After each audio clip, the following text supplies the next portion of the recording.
Hello friends, मैं हूं सचिन नागदेवे और आज डिस्कस करेंगे हम एमी ऑर्गेनिक के बारे में।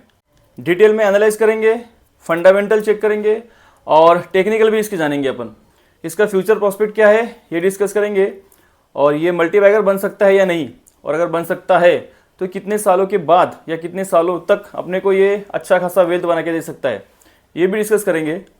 और करोड़पति बनने वाला ये स्टॉक है या नहीं ये भी जानेंगे। तो बने रहिए, काफ़ी कुछ सीखने को मिलेगा आपको इस वीडियो में। वैसे इसका लॉन्ग टर्म का अपन चार्ट देखेंगे तो इतना खास और इम्प्रेसिव दिखता नहीं है, लेकिन इसमें काफ़ी उठापटक हुई है। वो कैसे, तो देखिए सितंबर 21 में इसका आईपीओ आया था और 900 रुपीज़ के आसपास ये लिस्ट हुआ था और एक महीने के अंदर ही ये 900 से 1400 तक गया था, मतलब 50% तक का रिटर्न इसने दिया था। लेकिन इसके बाद ही इसका डाउन ट्रेंड शुरू हुआ क्योंकि ग्लोबल प्रेशर था, वॉर की सिचुएशन और एक्सपोर्ट का प्रॉब्लम। ऐसे प्रेशर के कारण ये स्टॉक कुछ अच्छा परफॉर्म नहीं कर पाया था क्योंकि इसका जो मैक्सिमम बिजनेस है वो एक्सपोर्ट पे निर्भर है, ये तो अपन आगे देखने वाले हैं। और इसी प्रेशर की वजह से ये 4-5 महीनों में ही 40 से 35% तक के टूट गया था और 1400 से 800 तक के आया था और ये करीब करीब 2 साल तक नीचे ही ट्रेड कर रहा था। वॉल्यूम्स पूरे ड्राई हो गए थे और इसके इन्वेस्टर्स भी काफ़ी टेंशन में थे। इसके क्वार्टरली रिजल्ट भी अच्छे नहीं आ रहे थे, प्रॉफिट भी नहीं बढ़ रहा था और इसी के कारण इसका जो स्टॉक प्राइस है वो भी ऊपर नहीं आ रहा था। लेकिन इसका बिजनेस मॉडल स्ट्रांग है और कंपनी का जो रिलेशन है उनके कस्टमर के साथ वो लॉन्ग टर्म और स्ट्रांग रिलेशन है और इसलिए इसका जैसे ही अभी अर्निंग अच्छा आया ये बिल्कुल रॉकेट बन चुका है। और 2-3 सालों के बाद इसने जो अपना पुराना लाइफ टाइम हाई था वो तोड़ के एक नया लाइफ टाइम हाई बना डाला और 1985 के आसपास का इसने हाई बनाया अभी जब ये मैं वीडियो रिकॉर्ड कर रहा हूँ। वैसे 5 दिन में देखिए तो इसका 27% का रिटर्न है, 6 मंथ में 57% का रिटर्न दिया है, 1 साल का 65% का है। और जिसने भी नीचे 800-850 के आसपास एक्यूमुलेट किया होगा उसको तो 100% के ऊपर के रिटर्न्स मिले हैं। तो जिसको भी इसके बिजनेस पे ट्रस्ट था, कन्विक्शन था, ग्लोबल सिचुएशन कभी ना कभी सुधरेगी और ये अच्छा परफॉर्म करेगा, ऐसा जिसका ट्रस्ट था उसी ने इसको होल्ड किया होगा और उसी को 100% के ऊपर के रिटर्न अभी मिल रहे होंगे। लेकिन मुझे लगता नहीं कि इतने प्रेशर में किसी ने होल्ड किया होगा, अगर है तो मुझे कमेंट्स में बताइए। लेकिन अभी इसमें ग्रिड है, फोमो है, तो ये लेना कब चाहिए इसके बारे में अपन आगे डिस्कस कर लेंगे। तो सबसे पहले जानते हैं कि कंपनी करती क्या है। तो Ami organic is one of the leading R&D driven manufacturer company है जो स्पेशलिटी केमिकल बनाती है और मैन्युफैक्चर करती है एपीआई को। API means active pharmaceutical ingredient. उसके अलावा ये एक्टिव फार्मास्यूटिकल इंटरमीडिएट भी बनाती है। एपीआई मतलब ऐसे एजेंट जो दवाइयाँ बनाने में या मेडिसिन बनाने में मेन कॉन्स्टिट्यूंट होते हैं। इसको आप ऐसा समझो कि अगर आप क्रोसिन की गोली खाते हो तो पैरासीटामोल इसका एपीआई है, main ingredient, active pharmaceutical ingredient. तो ऐसे डिफरेंट टाइप के एपीआई ये कंपनी बनाती है। इसके अलावा भी कंपनी न्यू केमिकल्स बनाती है जो एग्रोकेमिकल्स और फाइन केमिकल्स में यूज़ होते हैं। मतलब ये की स्टार्टिंग मटेरियल बनाते हैं जो एग्रोकेमिकल्स और फाइन केमिकल्स में यूज़ होते हैं। इन्होंने 520 प्रोडक्ट डेवलप किए हैं, कमर्शलाइज किए हैं, जो 50 से भी ज़्यादा कंट्रीज़ में ये एक्सपोर्ट करते हैं, भेजते हैं, जहाँ पे इनके 500 से भी ज़्यादा कस्टमर है। इसके बिजनेस सेगमेंट की बात करेंगे तो अभी डिस्कस किया है। तो पहला तो है फार्मा सेगमेंट जहाँ पे 76% तक का रेवेन्यू आता है। दूसरा है स्पेशलिटी केमिकल सेगमेंट जहाँ से 24% तक का रेवेन्यू आता है।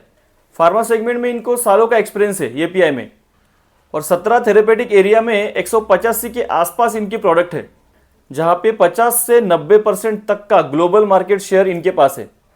ये तो हो गया फार्मा सेगमेंट। और स्पेशलिटी केमिकल्स में इनके पास काफ़ी वाइड रेंज है प्रोडक्ट्स की। पैराबेन हो गया, पैराबेन फार्मुलेशन, सैलिसिलिक एसिड और दूसरे भी स्पेशलिटी केमिकल जिनका यूज़ होता है कॉस्मेटिक में, डाइज में, पॉलीमर में, एग्रोकेमिकल इंडस्ट्री में, एनिमल फूड में और पर्सनल केयर इंडस्ट्री में भी। इसके अलावा ये न्यू सेगमेंट में भी एंट्री कर चुके हैं जहाँ पे ये चाइना के अलावा पहली कंपनी बन चुकी है जो डेवलप करेगी और मैन्युफैक्चर करेगी additives electrolyte for sale. Export में भी ये काफ़ी अच्छी ग्रोथ कर चुके हैं क्योंकि FY20 में 46% का रेवेन्यू था इनका, जो Q3 FY24 तक 61% का रेवेन्यू हो चुका है एक्सपोर्ट रेवेन्यू। पहले 45 कंट्रीज़ में इनका मार्केट प्रेजेंस था, अभी 55 कंट्रीज़ के आसपास इनका मार्केट प्रेजेंस है। और इटली, फिनलैंड, स्पेन, इजराइल, ये जो कंट्रीज़ है ये मेजर रोल प्ले करते हैं और कंट्रीब्यूट करते हैं एक्सपोर्ट रेवेन्यू का 75 से 80%। मार्केट शेयर की बात करेंगे तो कंपनी का 50 से 90% तक का मार्केट शेयर है की मॉलिक्यूल्स में। अब इनके क्लाइंट्स कौन कौन से है वो देख लेते हैं। तो जो टॉप क्लाइंट है फार्मा में वो है organic, Sun Pharma, Midas Pharma, Cipla, Zydus, Lupin etcetera. और इसके अलावा स्पेशलिटी केमिकल्स में जो टॉप क्लाइंट्स है वो है शेरॉन लैब्स और बेयर्स हिमालय। और जैसे मैंने पहले बताया इनका अपने कस्टमर्स के साथ लॉन्ग टर्म और स्ट्रॉन्ग रिलेशन है। R&D की बात करेंगे तो इनके पास DSIR अप्रूव्ड 23,600 से भी ज़्यादा स्क्वायर फीट का इन हाउस R&D फैसिलिटी है जो है सचिन में, जो गुजरात में है। ये अपने टोटल रेवेन्यूज़ का 1.3% जो है वो R&D पे खर्च करते हैं। 14 प्रोसेस पेटेंट है जिनमें से 4 पेटेंट जो है वो गवर्नमेंट ऑफ इंडिया के पेटेंट ऑफिस ने मंजूर किए हैं। और अभी मई 2024 में भी कंपनी का जो नया इन्वेंशन है उनको पेटेंट मिला है जो 20 साल तक रहेगा। एक्सपांशन की बात करें तो इनका जो बोर्ड है एमी ऑर्गेनिक का, उन्होंने 190 करोड़ का एक्सपांशन कैपेक्स को अप्रूव किया है जिसमें बनाएंगे ब्राउनफील्ड प्लांट अंकलेश्वर गुजरात में। और अभी इसका जो नया रिवाइज्ड कैपिटल कैपेक्स है वो 310 करोड़ के आसपास का है। इसके साथ साथ इलेक्ट्रोलाइट के बिजनेस में भी एमी ऑर्गेनिक ने एंट्री लिया है और इसके लिए इन्होंने एक नया MOU साइन किया है ग्लोबल इलेक्ट्रोलाइट मैन्युफैक्चरर के साथ, जहाँ पे इलेक्ट्रोलाइट, बैटरी सेल और उससे रिलेटेड जो मटेरियल्स है वो बनाएंगे। और उसी के लिए इन्होंने गवर्नमेंट ऑफ गुजरात के साथ एक MOU साइन किया है जो है 300 करोड़ के आसपास का, जहाँ पे मैन्युफैक्चरिंग फैसिलिटी एस्टेब्लिश करेंगे फॉर इलेक्ट्रोलाइट बिजनेस। इसके अलावा ये CDMO जो बिजनेस है उसमें भी कॉन्ट्रैक्ट मैन्युफैक्चरिंग करते हैं। ये बड़े बड़े फार्मास्यूटिकल कंपनी के लिए होता है जहाँ पे उनको ये लॉन्ग टर्म कॉन्ट्रैक्ट ऑफर करते हैं। एमी ऑर्गेनिक ने बाबा केमिकल में भी 55% के स्टेक लिए हैं और उसका एक्विजिशन किया है जहाँ पे वो सेमीकंडक्टर इंडस्ट्री में भी कदम रखेंगे। एमी ऑर्गेनिक को सस्टेनेबिलिटी के लिए भी गोल्ड मेडल मिला है इकोवेडास की तरफ से। तो ये तो समझ में आ ही गया कि कंपनी फंडामेंटली काफ़ी स्ट्रांग है और फ्यूचर प्रॉस्पेक्ट काफ़ी दमदार है। इसका कैपेक्स भी बढ़िया है और एक्सपांशन भी बढ़िया है। लेकिन मेरा कुछ रिकमेंडेशन तो है नहीं, आपको याद है ये वीडियो एक एजुकेशनल पर्पज़ के लिए बनाया जा रहा है। लेकिन वीडियो पसंद आ रहा है तो चैनल को सब्सक्राइब जरूर कीजिएगा और लाइक कीजिएगा। अभी टेक्निकल डिस्कस करते हैं। तो अभी तो ये नया लाइफ टाइम हाई मार चुका है, तो ऐसे ग्रिड में और फोमो में तो कोई समझदार इन्वेस्टर एंट्री करता ही नहीं। लेकिन जो मोमेंटम चेसर है वो तो अर्निंग्स के बाद जो नया ब्रेकआउट दिया था वहाँ पे मोमेंटम चेस कर रहे होंगे, लेकिन स्ट्रिक्ट स्टॉप लॉस लगा के चेस कर रहे होंगे। ये तो हो गई ट्रेडर्स की बात। लेकिन जो लॉन्ग टर्म की इन्वेस्टर है वो तो अपना मार्जिन ऑफ सेफ्टी देखते हैं और अच्छा डिस्काउंट मिलने के बाद ही एक्यूमुलेट करते हैं या एंट्री करते हैं और डिस्काउंट का वेट करते हैं। वैसे कंपनी 15 से 20% का डिस्काउंट तो देती है, मतलब इसके पहले भी दिया है और देती है। तो ऐसे मौके मिलने का इंतजार करेंगे इन्वेस्टर जहाँ पे उनको 20% के आसपास का डिस्काउंट मिले। यहाँ पर भी एक अच्छा डिस्काउंट दिया था जहाँ पे 1810 से 1455 के आसपास आई थी, 19-20% का आसपास का डिस्काउंट था। तब इसने अपना जो पुराना वाला लाइफ टाइम हाई है उसको सपोर्ट लिया था। तो अभी जो इसने अपना पुराना हाई तोड़ा है 1818 का, उसी को अभी सपोर्ट मानेंगे। तो जो ट्रेडर्स है वो तो 1818 के आसपास का अपना स्टॉप लॉस मानेंगे और जो इन्वेस्टर्स है वो इस सपोर्ट पे आने का वेट करेंगे या फिर इसके नीचे भी आने का वेट करेंगे एक्यूमुलेट करने के लिए। अभी इसकी मल्टीबैगर थ्योरी को डिस्कस करते हैं और कितना पैसा अपने इन्वेस्टर्स को बना के दे सकता है, सच में करोड़पति बना सकता है या नहीं, थोड़ा उसके बारे में चर्चा करते हैं। तो इसका जो अभी मार्केट कैप है वो तो 8,000 करोड़ के आसपास है। तो अगर इसने अच्छी अर्निंग लाई, अच्छे प्रॉफिट लाए, तो ये जो इसका मार्केट कैप है वो मल्टीप्लाई होने के लिए ज़्यादा देर नहीं लगेंगी। मतलब 8,000 का मार्केट कैप कब 80,000 करोड़ का हो जाएगा वो पता भी नहीं चलेगा अगर अर्निंग्स अच्छी लाएगी तो। और अगर ऐसा हुआ तो उनके इन्वेस्टर्स का जो पैसा है वो 10 गुना हो जाएगा, मतलब अर्निंग्स अच्छी लाएगी तो। वैसे कंपनी लगभग डेट फ्री है और डिविडेंड भी हेल्दी है। इसके क्वार्टरली रिजल्ट को देखेंगे तो काफ़ी दमदार रिजल्ट पेश किया अभी लास्ट वाला।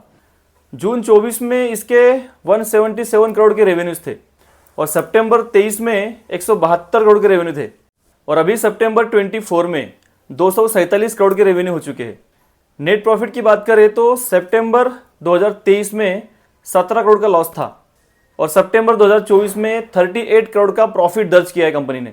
इसका OPM भी 20% हुआ है, मतलब इस क्वार्टर की बात हो रही है। और इसका EPS भी 9.12 का हो गया है।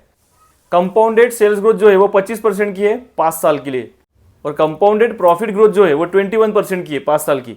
स्टॉक प्राइस का CAGR ज़्यादा अवेलेबल तो है नहीं, वैसे 3 साल का 20% के ऊपर है और 1 साल का 60% के ऊपर है। लेकिन ये स्टॉक प्राइस CAGR फ्यूचर में बढ़ सकता है अगर कंपनी का बिजनेस अच्छा चला तो। क्योंकि 2-3 साल ग्लोबल प्रेशर की वजह से कंपनी का जो बिजनेस है वो काफ़ी अफेक्ट हुआ है, लेकिन उसको अच्छा एटमॉस्फेयर मिलेगा तो उसके मार्जिन सुधरेंगे, रेवेन्यू सुधरेंगे और नेट प्रॉफिट भी अच्छा आएगा, तो स्टॉक प्राइस CAGR भी ऊपर जाएगा। इसका मार्केट कैप भी कम है, तो मल्टीबैगर बनने का पूरा दमखम इसमें है, ऐसा मुझे लगता है। आप अपनी एनालिसिस खुद करिएगा। इसके शेयर होल्डिंग पैटर्न की बात करेंगे तो एफआईज ने स्टेक बढ़ाया है, डीआईज ने भी स्टेक बढ़ाया है, पब्लिक का स्टेक कम हुआ है, तो ये तो अच्छा संकेत है। लेकिन प्रमोटर्स का स्टेक भी थोड़ा कम है, लेकिन वो एफआईज और डीआईज के हाथ में है, तो प्रोफेशनल हैंड में कंपनी है, ऐसा बोल सकते हैं। तो इसने 25 से 26% तक का भी CAGR दिया, जो कि दे सकता है फ्यूचर में। तो फिर अपन लमसम कैलकुलेटर पे चेक करते हैं, तो आप देख सकते हैं कि अगर अभी 1 लाख रुपए लगाए और 26% का CAGR एक्सपेक्ट किया फ्यूचर में, तो 20 साल बाद इसकी वैल्यू 1 करोड़ के भी ऊपर हो जाती है। मतलब करोड़पति तो बना सकता है, ऐसा बोल सकते हैं। लेकिन उसके लिए कंपनी को कंसिस्टेंट अच्छी अर्निंग लानी पड़ेगी, क्योंकि स्टॉक प्राइस CAGR उसके अर्निंग्स को ही फॉलो करता है। तो ये मेरा व्यू था एमी ऑर्गेनिक के बारे में। मेरे कहने पे कृपया कोई डिसीजन ना ले, अपनी एनालिसिस करे और फिर कोई डिसीजन ले। मैंने जो फैक्ट है वो डिस्कस किया है, एजुकेशनल पर्पस के लिए डिस्कस किया है। क्योंकि मैं सेबी रजिस्टर्ड नहीं हूँ, तो kindly consult your financial adviser before investing. तो अगर आपको इस वीडियो से कुछ नॉलेज मिला, कुछ इन्फॉर्मेशन मिली और आप चैनल पे नए हैं, तो चैनल को सब्सक्राइब जरूर कीजिएगा, और वीडियो पसंद आया तो लाइक कीजिए, शेयर कीजिए और कमेंट्स भी कीजिए। तो मिलते हैं किसी नए वीडियो में, तब तक के लिए बाय बाय।